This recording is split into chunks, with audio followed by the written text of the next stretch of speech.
സാബു ഇത്തരത്തിലൊരു സ്ഥാപനം, ഒരു ഇൻസ്റ്റിറ്റ്യൂട്ട് ഫോർ ഡിസൈൻ തുടങ്ങിയെന്നറിയുമ്പോൾ ഞാനതിനെ ആദ്യമായിട്ട് അതിനോട് പ്രതികരിക്കുന്നത് എങ്ങനെയാണെന്ന് വെച്ചാൽ, സാധാരണ ഇൻഡസ്ട്രിയിൽ വരുന്ന ഒരു ടെക്നീഷ്യൻ എത്ര ക്രിയേറ്റീവ് പേഴ്സൺ ആണെങ്കിലും ഒരു ഇൻസെക്യൂരിറ്റി എപ്പോഴും ഉണ്ടാവുന്നതാണ്. അപ്പോൾ ആ ഇൻസെക്യൂരിറ്റിയുടെ കാരണം കൊണ്ട് തന്നെ ഒരു പുതിയ തലമുറയെ അംഗീകരിക്കാനോ അല്ലെങ്കിൽ അവർക്ക് അവസരം കൊടുക്കുവാനോ ഒരാളും താല്പര്യം കാണിക്കാറില്ല. ഇപ്പോൾ സാബു കഴിഞ്ഞൊരു 20 വർഷമായി മലയാള സിനിമയുടെ ഒരു വളരെ വേണ്ടപ്പെട്ട ഘടകമായി പ്രവർത്തിക്കുന്ന ഒരു സ്ഥാപനത്തിൻ്റെ ഉടമസ്ഥനും ക്രിയേറ്റീവായിട്ടുള്ളൊരു ആളുമാണ്. അദ്ദേഹം ഒരു പുതിയ തലമുറയെ കണ്ടെത്തുവാനായിട്ട് ഇത്തരത്തിലൊരു സ്ഥാപനം ആലോചിക്കുകയും അതിനുവേണ്ട ഇൻഫ്രാസ്ട്രക്ചർ ഒരുക്കുകയും അത്തരത്തിൽ ഒരു യുവതലമുറയെ ഒരു ഡിസൈനിങ് മാത്രമല്ല ഒരു പുതിയ ടെക്നോളജിയിലേക്ക്, ഒരു ഡിജിറ്റൽ ഫിലിം മേക്കിങ്ങിലേക്ക്, അല്ലെങ്കിൽ ആനിമേഷനിലേക്ക്, കമ്പ്യൂട്ടർ ഗ്രാഫിക്സിലേക്ക്, അങ്ങനെയൊക്കെയുള്ള ഒരു പുതിയ നമ്മുടെ ടെക്നോളജി സിനിമയിലേക്ക് ഉണ്ടായിരിക്കുന്ന ഒരു ഇൻ്റർഫിയറൻസ് നടത്തുന്ന ഈ പോയിന്റിൽ സാബുവിനെ പോലെ ഒരാൾ ഇത്തരത്തിൽ ഒരു സ്ഥാപനം തുടങ്ങുന്നത് ഒരു കച്ചവടത്തിനപ്പുറത്ത് അദ്ദേഹത്തിൻ്റെ ഒരു പൂർണ്ണമായിട്ടുള്ളൊരു പാഷനും അല്ലെങ്കിൽ ഈ മീഡിയത്തിനുള്ളൊരു കമ്മിറ്റ്മെൻ്റായിട്ടാണ് ഞാൻ കാണുന്നത്. പലപ്പോഴും സിനിമയിൽ പ്രവർത്തിക്കുന്നവർ വളരെ സക്സസ്ഫുൾ ആയിട്ടുള്ള ആരും സിനിമയിലേക്ക് തന്നെ ഒരു റീഇൻവെസ്റ്റ്മെൻറ്റ് നടത്തിയായിട്ട് നമ്മൾ ചുരുക്കം ചില ആൾക്കാർ മാത്രമേ അത് ചെയ്തിട്ടുള്ളൂ. സാമ്പത്തികമായും ഒരു പ്രസ്റ്റീജിൻ്റെ ഇതൊക്കെ സിനിമയിൽ നിന്ന് നേടിയെടുത്തൊരു ആരും ഒട്ടുമിക്ക ആൾക്കാരും സിനിമയിലേക്ക് റീഇൻവെസ്റ്റ് ചെയ്തിട്ടില്ല എന്നുള്ള അതൊരു സത്യം മാത്രമാണ്. അപ്പോൾ അതുകൊണ്ട് തന്നെ സാബു അതിൽ നിന്നൊക്കെ വേറിട്ട് നിൽക്കുന്നു. അതുകൊണ്ട് തന്നെ ഈ സ്ഥാപനത്തിൻ്റെ ഒരു ഉദ്ദേശശുദ്ധിയെക്കുറിച്ച് ഞാൻ സംശയിക്കുന്നില്ല എന്ന് ഞാൻ ആദ്യം പറയാൻ ആഗ്രഹിക്കും. പിന്നീട് ഇത്തരത്തിലൊരു സ്ഥാപനത്തിൻ്റെ ഒരു സാങ്കത്യം എന്താണ്? ഇന്ന് എന്തിന് കേരളത്തിൽ അങ്ങോളം ഇങ്ങോളം ഒട്ടനേകം ആനിമേഷൻ സെൻ്ററുകളും ആനിമേഷൻ സ്കൂളുകളും അല്ലെങ്കിൽ online editing, digital film making, നമുക്ക് കണ്ടമാനം സ്ഥാപനങ്ങളുണ്ട്. പക്ഷേ ആ സ്ഥാപനങ്ങൾ ഉണ്ടായതിൻ്റെ പിന്നിൽ ഉള്ള രഹസ്യം എന്താണ്, അല്ലെങ്കിൽ അതിൻ്റെ റിയാലിറ്റി എന്താണ് എന്നുള്ളത് പലപ്പോഴും ബോധ്യപ്പെടാതെയാണ് ഈ സ്ഥാപനങ്ങൾ പലരും തുടങ്ങിയിരുന്നത്. എന്തോ ഒരു വലിയ സാധ്യതയുണ്ട് എന്ന് അറിയാം.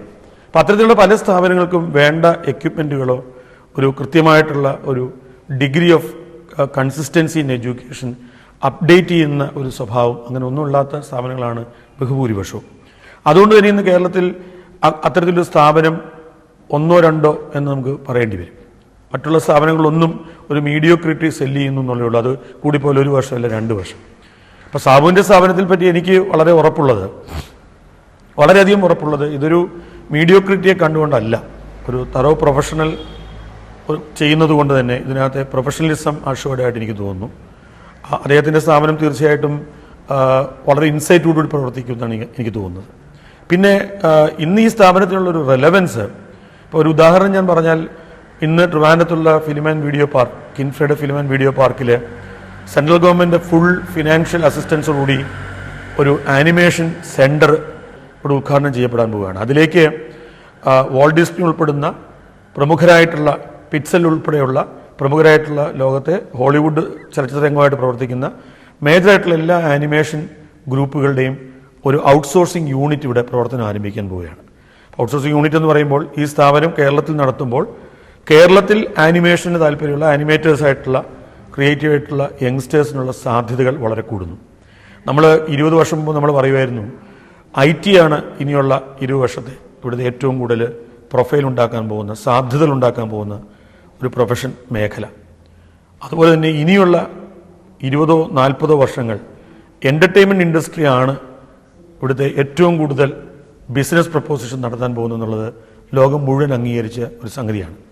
അതുകൊണ്ട് തന്നെയാണ് ഇന്ത്യയിലെയും ലോകത്തുള്ള പല കോർപ്പറേറ്റ് സ്ഥാപനങ്ങൾ, അതായത് ഒരു കാര്യത്തിലും സിനിമയായി ബന്ധമില്ലാത്ത പല സ്ഥാപനങ്ങളും ഇന്ന് സിനിമാ നിർമ്മാണത്തിലേക്കും അതിൽ പ്രത്യേകിച്ച് ആനിമേഷൻ ചലച്ചിത്ര നിർമ്മാണത്തിലേക്കും ഒക്കെ ആൾക്കാർ കടന്നു വരുന്നത് ഇനി വരുന്ന കാലങ്ങളിൽ ഏറ്റവും നല്ല ബിസിനസ് പ്ലാറ്റ്ഫോം എന്ന് പറയുന്നത് എൻ്റർടൈൻമെൻറ്റ് ഇൻഡസ്ട്രി തന്നെയാണ് എന്നുള്ളതാണ്. അപ്പം അതുകൊണ്ട് തന്നെ ഇന്നത്തെ ഇത്തരത്തിലുള്ള ഒരു സ്ഥാപനത്തിൻ്റെ വളരെ പ്രൊഫഷണലായിട്ടുള്ള ഒരു എക്സിസ്റ്റൻസ് വരും കാലങ്ങളിൽ മലയാള സിനിമയ്ക്കെന്ന് മാത്രമല്ല, ഇന്ത്യൻ സിനിമയ്ക്കെന്ന് മാത്രമല്ല, ലോക സിനിമയ്ക്ക് തന്നെ വളരെ യങ് ആയിട്ടുള്ള ടാലൻറ്റിനെ കൊടുക്കാൻ കഴിയുന്നതാണ്. ഞാനിത് പറഞ്ഞു വന്നത് മലയാള സിനിമയുടെ ഇന്നത്തെ നമ്മുടെ ഒരു അവസ്ഥ, എന്തുകൊണ്ട് തമിഴ് സിനിമയും ഹിന്ദി സിനിമയായിട്ട് നമ്മൾ കോമ്പീറ്റൻ്റ് ആവുന്നില്ല എന്ന് പറയുന്നതിൻ്റെ മുഖ്യ കാരണം നമ്മുടെ ഒരു ടെക്നിക്കൽ ഒരു ഇൻഫർമേഷൻ ഗ്യാദർ ചെയ്യാനായിട്ടുള്ള അല്ലെങ്കിൽ ഒരു ടെക്നിക്കൽ അപ്ഡേറ്റിങ്ങിൻ്റെ ഒരു അപാകത നമുക്കുണ്ട്.